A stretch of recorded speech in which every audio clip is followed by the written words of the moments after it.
Mis queridos amigos, ¿cómo están? Los saludo con la salutación franciscana de paz y bien para todos ustedes en esta Semana Santa.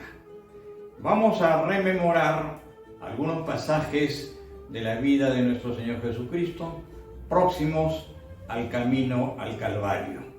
Entonces, en esta semana de meditación es conveniente darnos un baño de espiritualidad, tener la predisposición para meditar, comentar y vivificar en nosotros los últimos momentos de Cristo en esta tierra.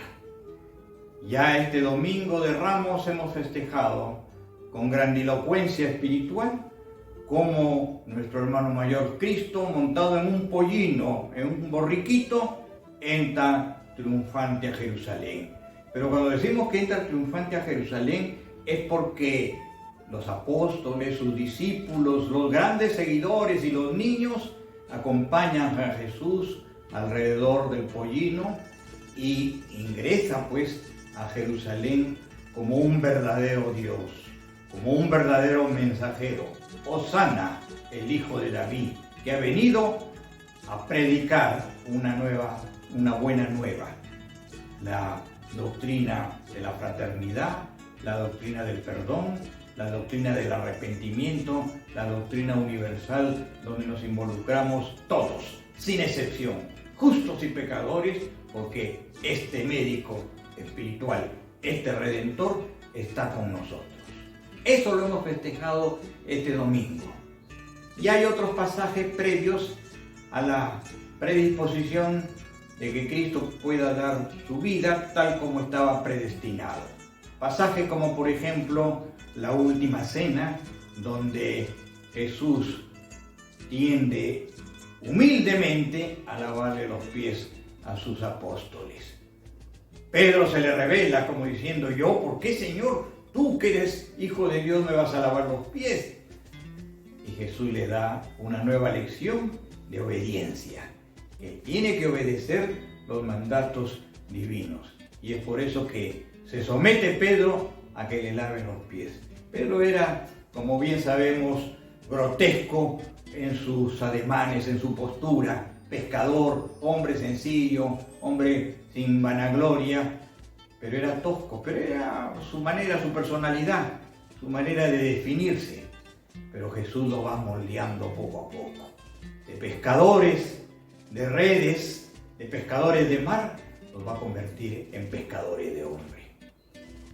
Y es así como también hay otro pasaje importante en la vida de Cristo, siempre con sus discípulos, cuando Él les dice que va a tener que subir al monte a orar.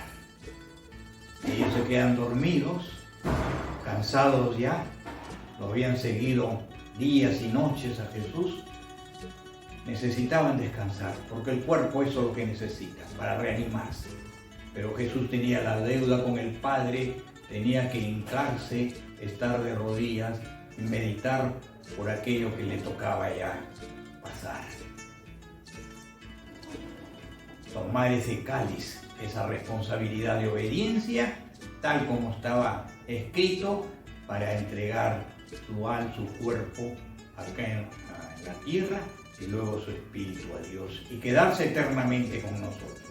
Es por eso que Él medita, recapacita, qué tal responsabilidad como Dios dejar esta lección para todos nosotros.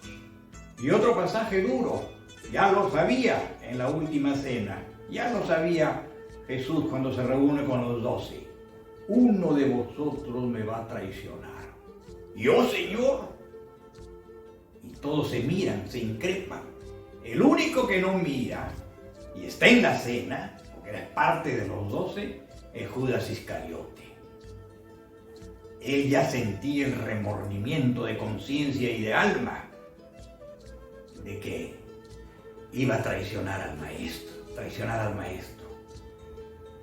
Una responsabilidad cruel, malsana, propia de Belcebú, entregar a aquel que había traído paz, amor, conciencia, perdón, fraternidad. A él tenía que entregarlo para que lo ajusticien. Y con un beso lo entrega. Y Jesús le dice: ¿con un beso entregas a tu maestro? Él no contesta, porque no tenía el coraje, el valor, la fuerza dinámica para decirle: sí, te estoy traicionando. Primero te fui fiel, después me he rebelado contra ti, como aquellos ángeles rebeldes, como aquella conciencia que no quiere estar supeditada a la voz de la amistad, de la concordia, de la paz. Ese fue Judas Iscariote y no se arrepintió. Quizá ahora vale pensar y repensar si él se hubiese arrepentido. ¿Es que acaso el Señor, lleno de tanta misericordia como uno de sus tantos atributos, no lo hubiese perdonado? Pensemos positivamente. Claro que lo hubiese perdonado, pero él no. Él se desespera, tira las monedas, se va al campo y se ahorca, pero no se arrepiente. Lástima por él y nos deja una lección cruel, ¿no? De no aceptar lo bueno y frente a lo bueno quiere revelarse lo malo. Pero vemos como en el transcurso del tiempo, en esos instantes, después de haber traicionado a Jesús, vemos como la bondad, la paz, la paciencia, la verdad se sobrepone a esta lacra cruel de Judas. Con un beso entregas a tu maestro. Y los judíos, que no querían tener un profeta, que no querían tener o aceptar la afirmación categórica que entre ellos estaba el Hijo de Dios, esa afirmación no la querían aceptar. Este es un hijo del demonio. Él ha salido del Averno. Él nos está confundiendo. Él nos está trayendo la guerra. Él viene aquí para enfrentarnos. Y las obras, las misericordiosas, aquellas maravillas que hacía, que los definimos como milagros, decían que era pacto con el demonio. Eso decían los judíos de aquel hombre que era todo bondad, que irradiaba fe, esperanza y tranquilidad para la vida de cada persona. Pues fueron los mismos judíos que no quisieron tener un profeta en su tierra, menos un Dios. Fueron ellos los que los llevan al Calvario. Y el otro pasaje, hermanos, cuando Pilato se lava las manos. Eso también lo estamos recordando en estos días. No veo culpa en este hombre. En la conciencia de Pilatos estaba que lo que hacía Jesús no estaba en contra de los valores, quizá de algunas instituciones romanas que estaban imperando en Judea, sí. Pero dice, no veo, es tranquilo el hombre. Predica la paz, la concordia, el perdón entre ustedes. No veo culpa en ellos. ¿De qué lo acusan? Si no lo ajusticias, entonces estás en contra de Roma, le decían los judíos a Pilatos. Y Pilatos en el pretorio no encuentra, repito, culpabilidad de un hecho que esté en contra de la vida tranquila de Judea, que no esté en contra de Roma inclusive. La frase nomás aquella que hizo temblar a unos y a otros: mi reino no es de este mundo. Sin embargo, al decir mi reino quiere decir que tú eres rey y que no puedes enfrentarte a César, ni a los representantes del César en toda la Palestina. Eso sí les ardió, eso les mortificó, a tal punto que veían en Jesús a un rey que estaba en competencia con la corona imperial de Roma. Y pasamos un poquito más allá. Jesús entrega entonces al pueblo judío a Jesús. Y el pueblo judío es el que lo justicia. Y el pueblo judío es que lo somete a los vejámenes más grandes que hombre alguno ha podido resistir. De eso vamos a meditar rápidamente.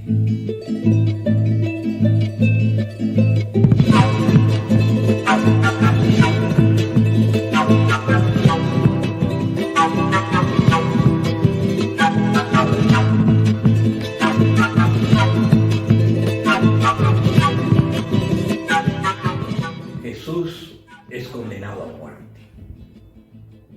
Claro, siempre se ha dicho de Herodes a Pilatos, de Pilatos a Herodes, pero Pilato lo entrega al pueblo judío y es el pueblo judío quien lo sentencia a muerte.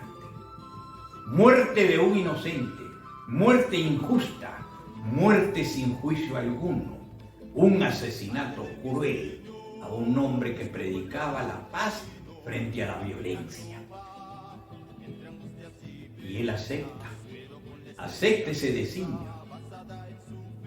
Y ser ajusticiado a muerte significa quedarse sin vida, no seguir viviendo en esta tierra, someterse a todas las injurias y vejámenes, pero cargar con toda esa responsabilidad de un pueblo que no lo quería.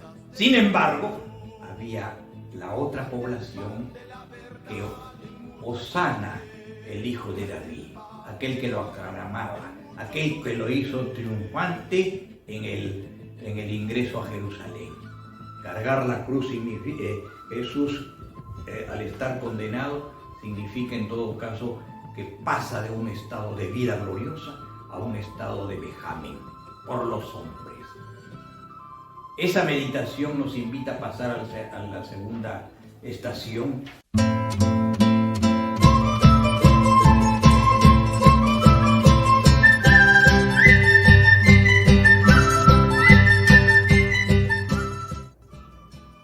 Jesús con la cruz a cuestas. Ese madero, antiguamente ustedes saben de que tenía una connotación negativa, pues ahí eran ajusticiados los criminales, todos aquellos asesinos, todos aquellos que atentaban con la vida y el honor de las personas. Ese madero era símbolo de maldición.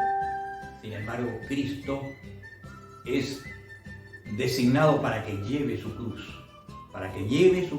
hacia el Calvario.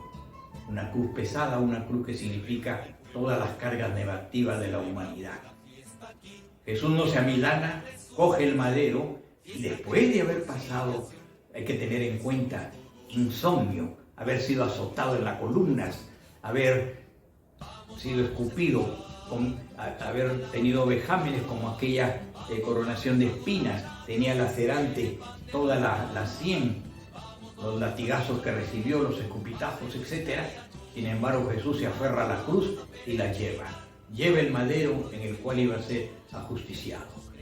Esa segunda estación nos hace meditar, hermanos, el gran peso y la gran responsabilidad que nosotros muchas veces le hacemos cargar a Dios con nuestras culpas, con nuestros pecados. Y es por eso que ahora tenemos una carga pesada. Irónicamente estamos padeciendo un calvario, un sacrificio. Toda la humanidad, con el virus del COVID, todos estamos sometidos y estamos tensos. Esa es la carga pesada y nos está haciendo renovar nuestra vida, cambiar nuestros hábitos, reestructurar todos los estamentos de la sociedad en general, en los países y de manera particular en cada uno de nosotros.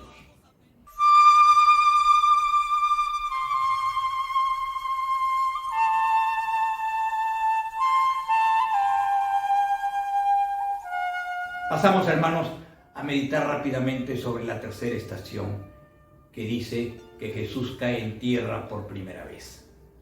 No sabemos cuántas veces cayó Cristo en camino al Calvario, pero se está estableciendo que son 3 para hacer la meditación. En esta primera caída, que recordamos, es Cristo que con todo el peso, con todo lo que significa ser quebrantada toda su estructura, personalidad de un Dios hombre, hace que caiga. Sin embargo, la caída de Cristo no queda ahí, no queda en el lodo, no queda en el barro, no queda en la suciedad, en el polvo. Él se aferra a su cruz, al madero, que ya se va a convertir en madero bendito, se aferra y se levanta. Se levanta Cristo de la caída, dándonos ejemplo de cómo nosotros no debemos de enlodarnos en el pecado. Muy por el contrario, tenemos que purificarnos en la gracia que nos trajo Dios y levantarnos permanentemente y no caer y permanecer enlodados. Esta tercera estación nos hace meditar la fuerza espiritual de un Dios que, estando tan limitado en sus fuerzas, sin embargo tenía que cumplir y llevar ese madero hasta la cima del Calvario.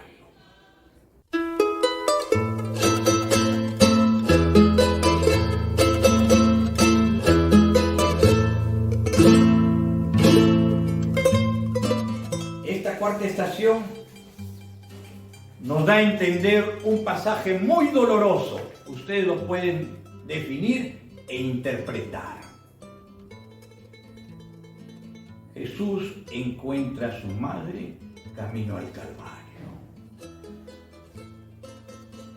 Hay que ponernos en la situación de Jesús y en la situación de la Virgen. Fuerte el drama, ¿verdad? porque es el Cristo doloroso, el Hijo de una Virgen que está padeciendo lo indecible y que está siendo sometido a los ojos de los buenos y de los malos, a los insultos de los malos y a los halagos y expresiones lastimeras de los buenos. Pero es la madre que recoge lo uno y lo otro y ve a su hijo llagado, a su hijo lacerante, la servidad con que Jesús está padeciendo camino al Calvario no tiene nombre, menos para su madre. Ese corazón henchido primero porque era la madre de Dios y luego lacerado viendo a su hijo en esta situación. Es un corazón quebrantado, es un dolor inmenso dentro de los dolores de la Virgen ver a su hijo y sabiendo lo que le esperaba después, una muerte de cruz. ¿Jesús acaso no también sufrió al ver a su madre cara a cara, estremecerse, tener toda su estructura corpórea lacerante, bañado en sangre, no solamente con golpes y tumores, sino mofado, burlado, y encima él mismo cargando su cruz? Un encuentro estremecedor, un encuentro muy doloroso. Hagamos, hermanos, el encuentro de Jesús más aliviado. Acerquémonos a Él, a aliviar sus penas y sus dolores. Acompañemos a María también, dándole fuerza espiritual, porque esa fuerza espiritual después va a revertir en nosotros.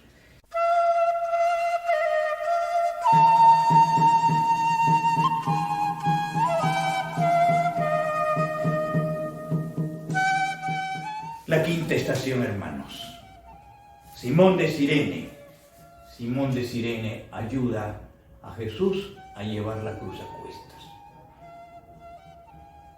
Imaginémonos a Simón que pasaba por ahí. El tumulto era toda una manifestación, griteríos, los soldados que seguían latigando a Jesús. Era una situación muy dramática y seguro que le llamó la atención. Y al verle caído y al verle sin fuerzas y después de haber pasado los antecedentes más crueles de una situación muy sangrante y dramática para Jesús, él se conduele, se apiada, se acerca y le ayuda a llevar la cruz. Jesús lo acepta con mucha emoción espiritual, como aceptaría también que nosotros le ayudemos a llevar la cruz. Descarguemos el peso de esa cruz, hermanos, comportándonos con una disciplina más cercana a la bondad, siendo mejores que antes. Cambiemos de vida a bien y no a mal, porque el hombre está puesto en este mundo para ser feliz y no desgraciado, y no ser corrupto, no ser disoluto, no hacer de las suyas, sino hacer el bien para sí y para los demás. De esa forma vamos a ir descargando la cruz pesada de Cristo.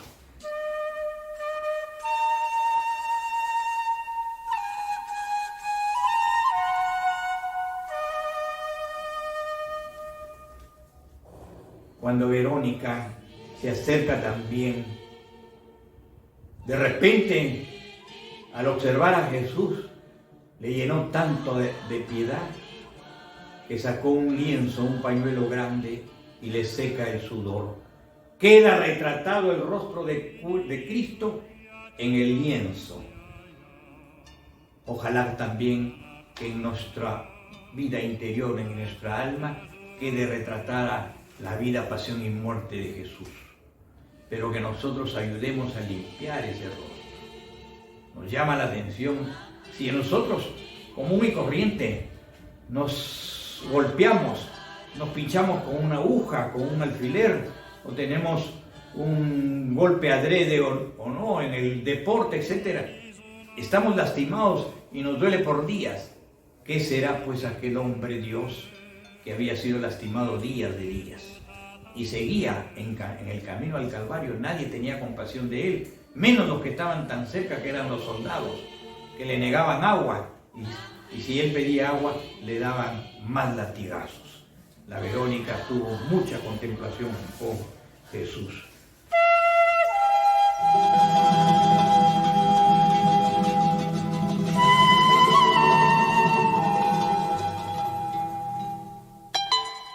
¿Qué nos dice la séptima estación? Así como en la tercera estación, la séptima nos hace contemplar la segunda caída de Cristo. Repito, han sido muchas caídas de repente, porque fuerza humana no podía llevar un pesado madero. Tan pesado el madero y tan quebrantada la vida del cuerpo de Jesús. Y Jesús era atlético, era alto, hermoso, corpulento, era atlético. Pero tantos fueron los latigazos que recibió, las injurias espirituales y corporales, que él ya no tenía fuerzas. Cae por segunda vez a tierra y seguro que sus labios chocan con el polvo de la calle de la amargura. Él se traga el polvo de las calles, así como se estaba tragando todas las dolencias de esa gente que no lo quería. ¿Quiénes lo aliviaban? Los que estaban con él, los que comulgaban con su doctrina salvadora y redentora. Solo ellos aliviaban este dolor, esta caída de Jesús. Hagamos, hermanos, repito, que Jesús no caiga, que no caiga. Ayudémosle a llevar la cruz con una disciplina en nuestros corazones y en nuestra vida. Seamos mejores que antes.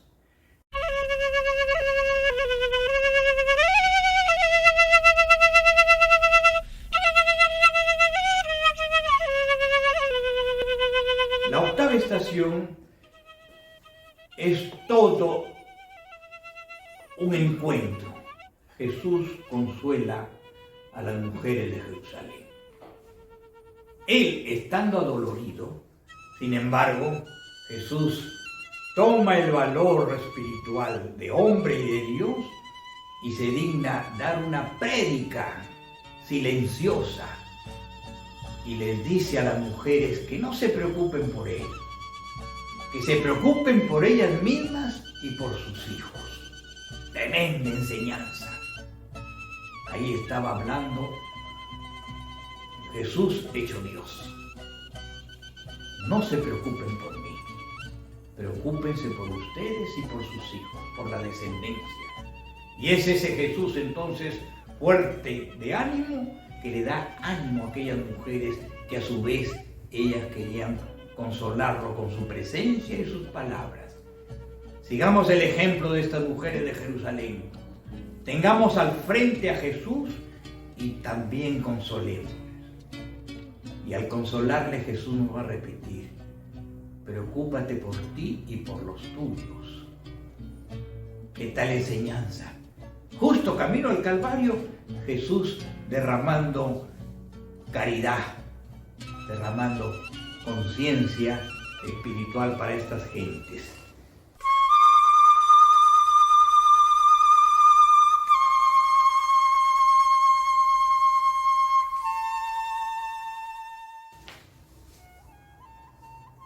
Jesús cae por tercera vez.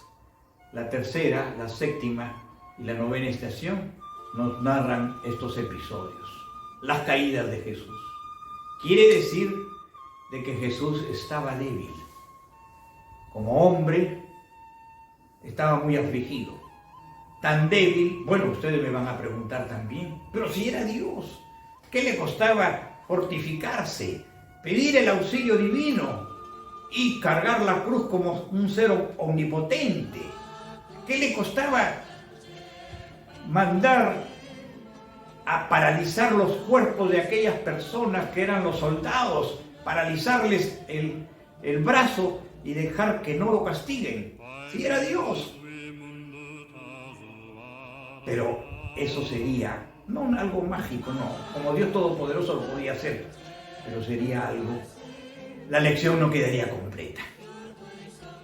La lección que nos da Cristo al llevar el madero, su propio madero donde iba a ser crucificado, hacia la cima del Calvario, al estar Jesús en contacto directo con toda esta multitud, unos a favor y otros en contra, y hacerlos repensar, ¿es justo acaso que lleven a este hombre que predique el bien a ser ajusticiado? Decían los buenos, y los otros decían, no, si es amigo de Belcebú, que lo lleven y que lo crucifiquen. Repetimos, nadie es profeta en su tierra, ni el propio Jesús.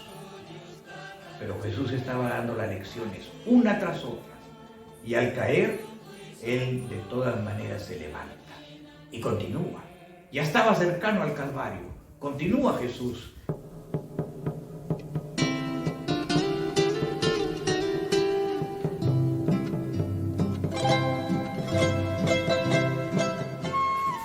Cuando Jesús bruscamente es despojado de sus vestiduras, ya en el Calvario, en el monte de la calavera, ahí Jesús llega, inmediatamente lo despojan, le quitan las vestiduras y no les importó en qué manera lo podían despojar, le quitan bruscamente.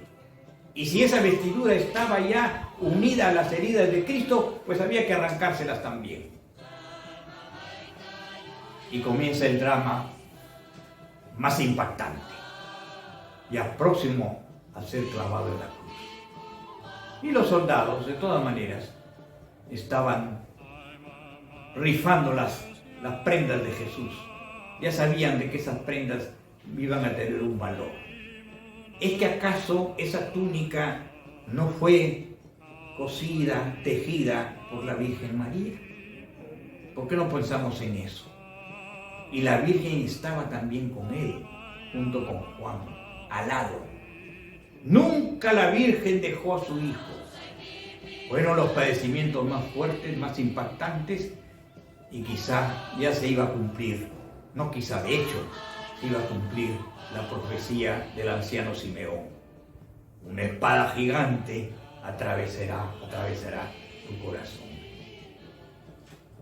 Hagamos, hermanos, que Jesús, sí, ya que se desprenda de las vestiduras. Nosotros vamos a ayudarle a eso. Vamos a desprender las vestiduras porque nosotros vamos a purificar nuestras almas. Vamos a desprender toda la carga negativa que tenemos para inundarnos, influenciarnos de la carga salvífica, bondadosa de Jesús y luego irradiar con la prédica y el ejemplo lo que Jesús nos dejó en vida. Hagamos que esa estación se cumpla.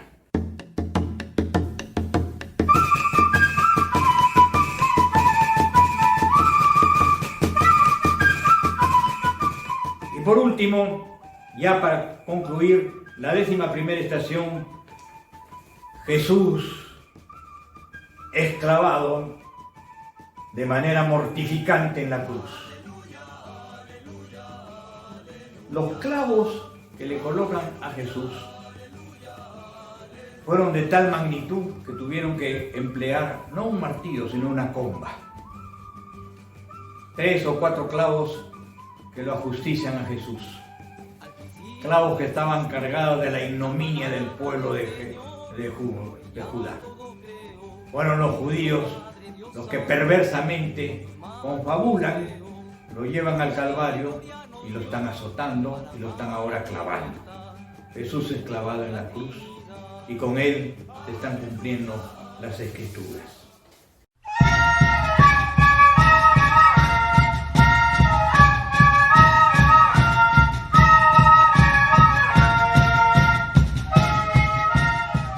La 12ª estación contemplamos la hora nona. Jesús muere en la cruz. Ya eran las 3 de la tarde. Pero antes de lo que esto ocurra, tenemos aquel diálogo que nos estábamos olvidando, hermanos, aquel diálogo que tiene Jesús y el buen ladrón. Llévame a tu reino.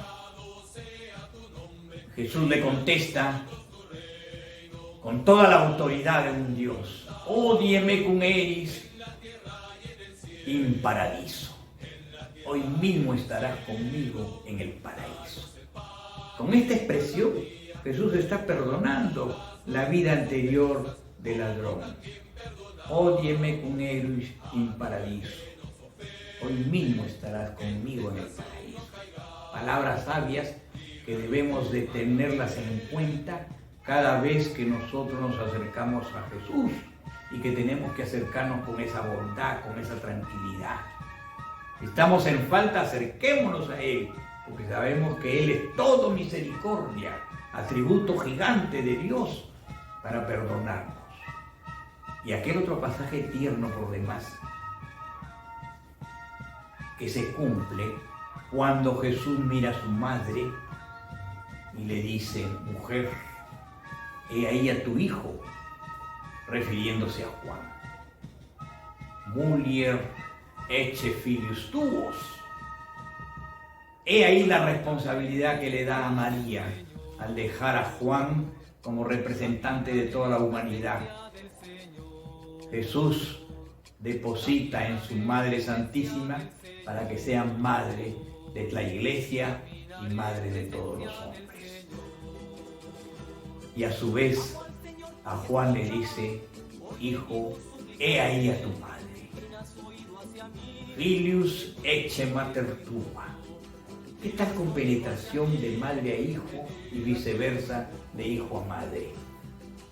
¿Quién lo dice? Nada menos que nuestro hermano mayor, Jesús. Esa herencia grandiosa y espiritual, estamos gozando de eso. En la 12ª estación, hermanos, recordamos la muerte de Jesús en la cruz. Decíamos que llegamos a las 3 de la tarde, la hora nona. La cabecita de Jesús descansa en su hombro derecho. Muere Jesús, y con él no muere todo su plan salvífico, desde luego. En 3 años había construido su iglesia, había escogido a los 12, uno lo traicionó, pero después seguían los discípulos amados como fue Juan. A los 15 años sigue a Cristo, y así como ellos, muchos se van multiplicando, pero estaban temerosos todavía. Claro, estaban ajusticiando a su maestro, a su líder. ¿Cómo no les va a doler si se sentían ellos poderosos a su lado? Eso sí, cuando él estaba en vida.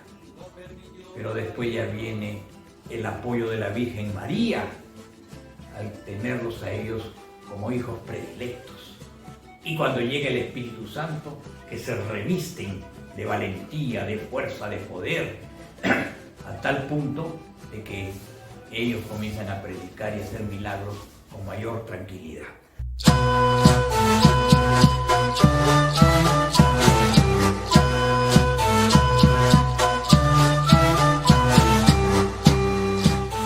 Continuamos para terminar. El descendimiento de la cruz radica en 2 personajes básicamente.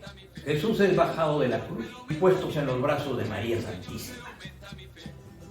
José de Arimatea y Nicodemo piden permiso a Pilatos para que les autorice a poder bajar el cuerpo de Cristo, porque no podía quedarse el cuerpo expuesto, puesto que venían otras festividades en Judea.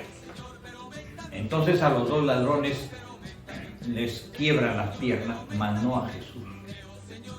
Jesús es descendido y puesto en los brazos de María. ¿Qué tal impacto, hermano? ¿Qué tal impacto, hermanos y hermanas, de que la Virgen María tenga en sus brazos a Jesús y Jesús muerto sin vida? Quizá ese sea el pasaje y la cruz más fuerte que tuvo que ingerir María, siendo madre de un Redentor y viendo a su Hijo ya en brazos y muerto. Gloria a Dios en el cielo y en la tierra paz. Gloria a Dios en el cielo y en la tierra paz. Jesús es el milagro. Efectivamente, como era costumbre, descienden a Jesús de la cruz, lo envuelven en una lana, en un lino, en una sábana, perfuman esa sábana y luego lo introducen al sepulcro que pertenecía a José de Arimatea. Y corren una gran roca, y hasta el último momento la Virgen María estuvo presenciando esa escena de la sepultura, y dejan a los guardias ahí haciendo custodia.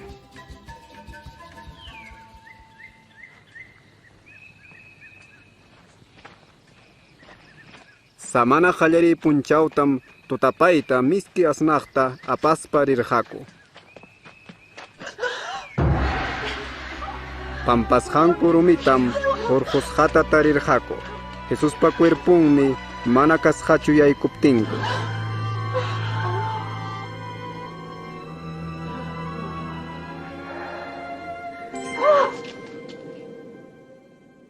Imata maskankichi kawsakuqta wañusqakuna ukupi kawsariruñam yuyarichi Galileapi sinchita ñakarispa wañunanmanta nisurqaykichikta kimsa punchawmanta kawsarinanta.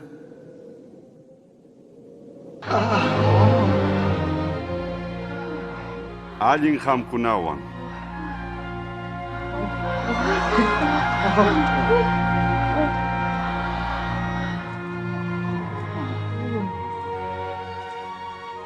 Imanasqa mancharisqa